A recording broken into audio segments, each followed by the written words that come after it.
दोस्तों नमस्कार।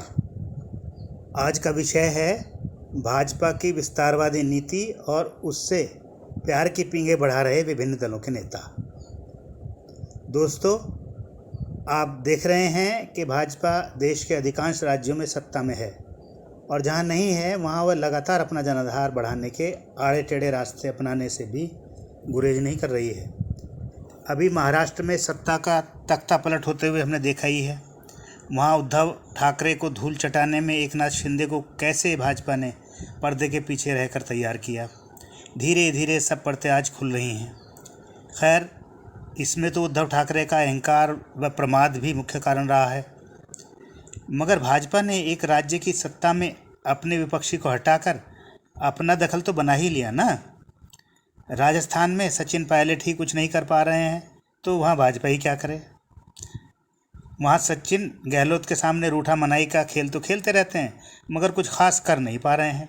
इसलिए भाजपा भी वहाँ उनके कंधे पर बंदूक रखकर कांग्रेस सरकार को धराशायी नहीं कर पा रही है, वरना वहाँ भी ताक झांक भी भाजपा करती रहती है।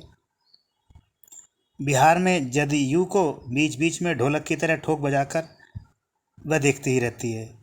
उसके बिहार से केंद्र में मंत्री नित्यानंद राय व भूपेंद्र यादव की जोड़ी राजद में या जदयू में ऑपरेशन लोटस चलाने के लिए ज़मीन तैयार करने के काम में लगी ही रहती है। और जब भी मौका लग जाएगा नीतीश कुमार के पांव वहाँ इस तरह उखाड़ दिए जाएंगे कि उन्हें राजद भी अब साथ लेने से कतराएगा। दोस्तों, दिन रात इस तरह की खबरें मीडिया में चलती रहती हैं और कुछ दिन ये खबरें चलाने के बाद भाजपा व जदयू जैसे दल इसका खंडन कर देते हैं। राजद भी कभी जदयू का साथ देने को आतुर दिखाई देता है तो कभी फिर जदयू राजद से और राजद जदयू से दूरी बढ़ा लेने का नाटक करते हुए अलग अलग बयानबाजी करने लग जाते हैं। ये सब ऐसे ही नहीं है, ये बयानबाजियाँ कुछ अर्थ जरूर रखती हैं। मीडिया भी रोज़ रोज़ खबरें यूं ही नहीं चलाता है, ये खबरें मीडिया में चलवाई भी जाती हैं, फिर कदम पीछे खींचने का अभिनय कर लिया जाता है। इन खबरों में 100% न सही मगर 50-60% तो सच्चाई होती ही है। इसी तरह से राजनीतिक खिचड़ी मंदी मंदी आंच पर पकाई जाती है और 2 या 3 दलों के राजनीतिक लोग पर्दे के पीछे अपने काम में लगे रहते हैं। बिहार में भी कुछ खिचड़ी पक रही है, मगर वह अभी पकने में समय लेगी। आइए हरियाणा में देखें। कुलदीप बिश्नोई कांग्रेस से नाराज़ हैं और भाजपा से सौदेबाजी कर रहे हैं।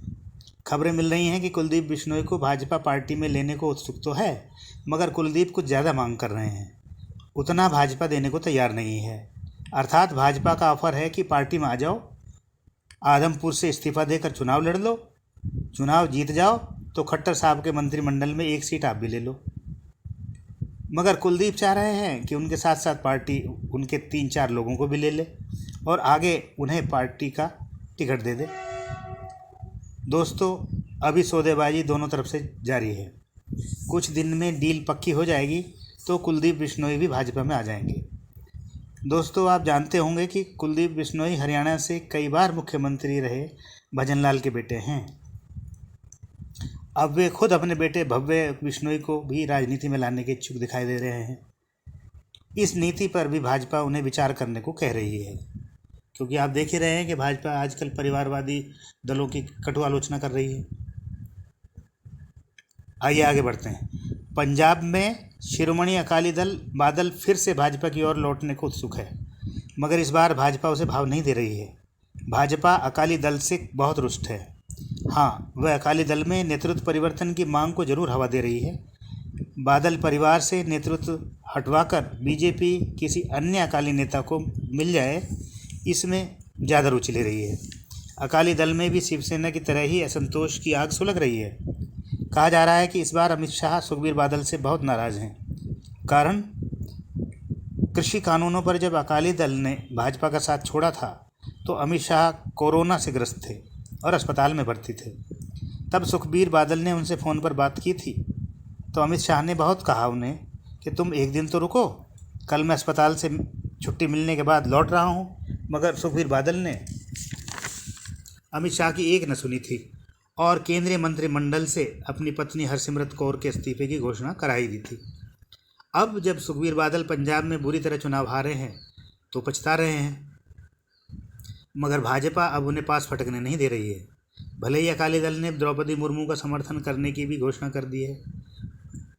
अकाली दल का यह प्रयास भाजपा को लुभाने के लिए है कि वे उनके प्रति थोड़ा नरम पड़े, मगर इससे भी भाजपा नरम पड़ती दिखाई नहीं दे रही है।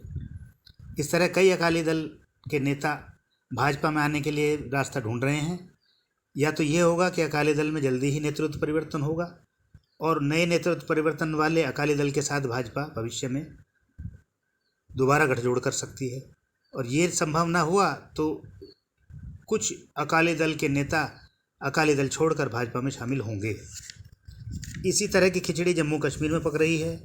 गुजरात में कांग्रेसी लोग छोड़ साल के बीच में भाजपा में आते ही रहते हैं। ये कोई नई बात नहीं है, मगर सिलसिला जारी है। वहाँ कांग्रेस बस नाम को ही रह गई है, वरना तो भाजपा ने उसे खाली डिब्बा ही बना दिया है। कर्नाटक में जेडीएस व कांग्रेस के कुछ लीडर, ये लीडर सिद्धारमैया के साथी हैं, ये लोग येदियुरप्पा के संपर्क में हैं।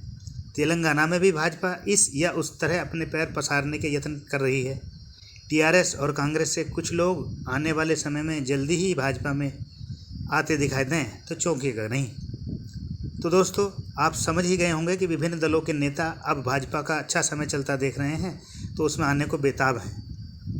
भाजपा भी हर राज्य में स्वयं का प्रभाव बढ़ाने के लिए ऐसे जनाधार वाले विभिन्न दलों के नेताओं को लेना चाहती है। आने वाले दिनों में इस मुद्दे पर और नए अपडेट मिलेंगे, तब और बात करेंगे। अभी इस चर्चा को यहीं विराम देते हैं। नमस्कार दोस्तों, ये वीडियो पसंद आई हो तो इसे कृपया लाइक करें, शेयर करें, सब्सक्राइब करें व बेल आइकन दबाना ना भूलें। धन्यवाद।